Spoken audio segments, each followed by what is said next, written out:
नमस्कार, मनीषा गुणीजन रेसिपीज मध्ये आपले खूप खूप स्वागत आहे। आजच्या रेसिपीमध्ये आपण उपवासासाठी किंवा इतर वेळच्या नाश्त्यासाठी मऊ लुसलुशीत अशी साबुदाणा खिचडी बनवणार आहोत। तुम्ही बघू शकताय साबुदाणा खिचडी मऊ लुसलुशीत आणि सुटसुटीत अशी तयार झालेली आहे।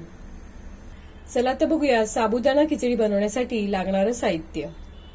साबुदाणा खिचडी बनवण्यासाठी आपण इथे 2 वाट्या साबुदाणा घेतलाय। वजनी प्रमाणात बघितलं तर आपण हे पाव किलो साबुदाणा घेतलेले आहे। साबुदाणा आपण स्वच्छ निवडून घेतलेला आहे। आता हा निवडून घेतलेला साबुदाणा स्वच्छ धुवून घ्यायचा आहे।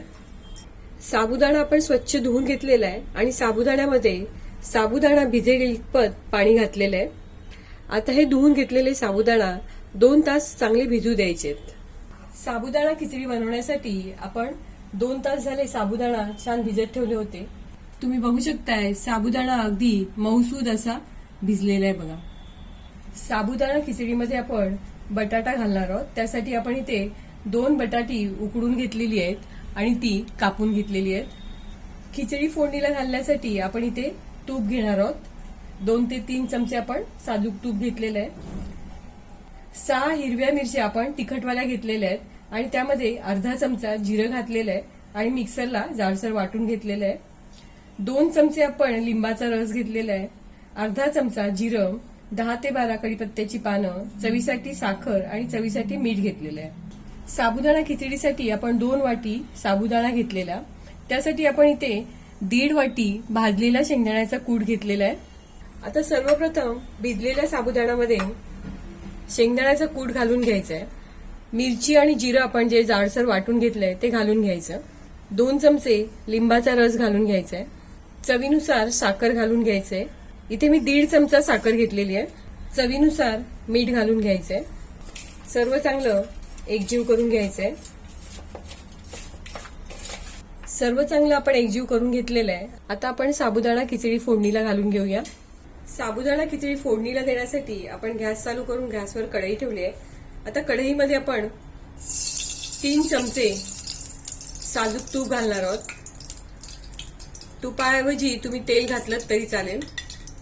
तूप गरम झाल्यावर त्यामध्ये अर्धा चमचा जिरं घालून घ्यायचंय। 10 ते 12 कढीपत्त्याची पानं घालायची आणि आपण उकडून घेतलेल्या बटाट्याची जी फोडी करून घेतल्या ते तुपावर घालून घ्यायचे। बटाट्याला लागेल एवढं मीठ घालून घ्यायचंय। बटाटा तुपावरती अर्धा मिनिटं परतून घ्यायचंय। बटाटा तुपावर परतल्यानंतर साबुदाणा खिचडीसाठी आपण जे सर्व साहित्य एकत्र केलेलं आहे ते तुपावरती घालून घ्यायचंय। सर्व चांगलं एकजीव करून घ्यायचंय। हे सर्व करत असताना गॅस मंद आचेवरच ठेवायचा आहे।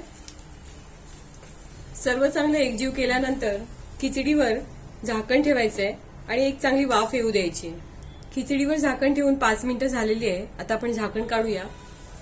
खिचडीला एक छान वाफ आलेली आहे बघा आणि साबुदाणा खिचडी तुम्ही बघू शकताय एकदम सुटसुटीत अशी तयार झालेली आहे। आता आपण गॅस बंद करूया आणि तयार झालेली साबुदाणा खिचडी प्लेटमध्ये काढून घेऊया। साबुदाणा खिचडी छान तयार झालेली आहे आणि आपण ती प्लेटमध्ये काढून घेतलेली आहे। खिचडी बरोबर खाण्यासाठी आपण इथे घट्टसर असं दही घेतलेलं आहे।